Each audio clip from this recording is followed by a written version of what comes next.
So guys, this is RNRN from RNRN YouTube চ্যানেলের পক্ষ থেকে আবারও শুভেচ্ছা জানিয়ে স্বাধীন বাংলাদেশে স্বাধীনভাবে বাচ্চা কাচ্চা কীভাবে খেলছে, নুসরাত স্বাধীন বাংলাদেশে হাঁটছে। আজকে বিকালবেলায় অনেক দিন পরে আবারও আসছি একটা ছোট্ট লাইট নিয়ে। নুসরাত কী করছে দেখেন, এই যে দৌড়াচ্ছে রুদ্রও দৌড়াচ্ছে। আমাদের বাড়ির সামনে যে আমাদের বাড়ি লম্বা এই বাসাটা, এর সামনেই খেলার মাঠটা, খুব সুন্দর খেলার জায়গাটাও কাছাকাছি, সেখানে খেলতেছে। নুসরাত নিয়ে সবাই দুষ্টামি করতেছে। এটা রুদ্রর বন্ধু, আমার নাম রাহাত। নুসরাত নুসরাত এই এত দূরে টানো না, আসো আসো আসো, এই যে আছো বল ধরো মারো মারো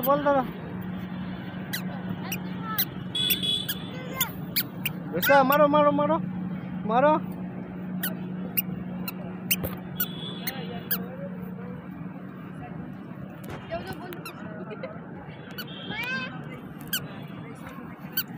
মারো জোরে মারো, হ্যাঁ হ্যাঁ হ্যাঁ হ্যাঁ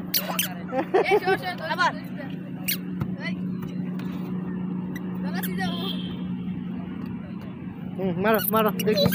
ওরে বাবা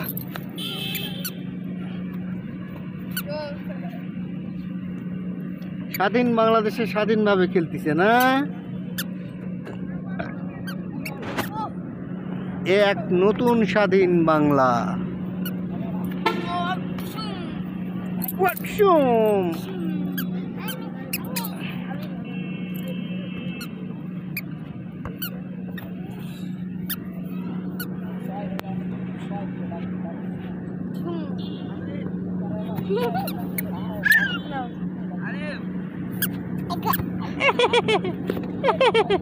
বল ধরো যাও বল নিয়ে গেল, দূর।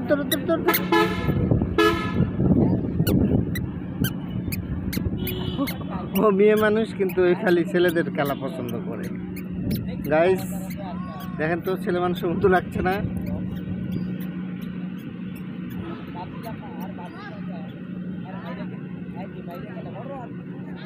স্বাধীন বাংলাদেশে এখন সবাইকে কেমন লাগছে? তবে শুধু দেশ স্বাধীন ভাবলেই হবে না, এই স্বাধীনতাকে বাস্তবায়িত করতে হবে সঠিকভাবে, সঠিক নেতা বা নেত্রীর মাধ্যমে পরিচালনা করে, যেন আগের মতো আবার না হয়। আগের মতো বলতে আগেও যে খারাপ চলছে তাও আমি বলবো না, আগেও সুন্দর করেই সবাই চালাইছে, কিন্তু কিছু দোষ থেকে যায়, সেগুলো হয়তো কারো পছন্দ হয় কারো পছন্দ হয় না, আর সেখান থেকেই কিছু বেশি অপছন্দের হয়ে গেলে যেটা হয় আর কি, সেটাই হয়েছিল, সেটাই হয়েছে। তো যাই হোক, এরকম কিছু যেন আরও না হয় সে আশাবাদ ব্যক্ত করে আল্লাহর কাছে দোয়া রাখি, যাতে সুন্দরভাবে দেশটা এখন থেকে সুন্দরভাবে চলে।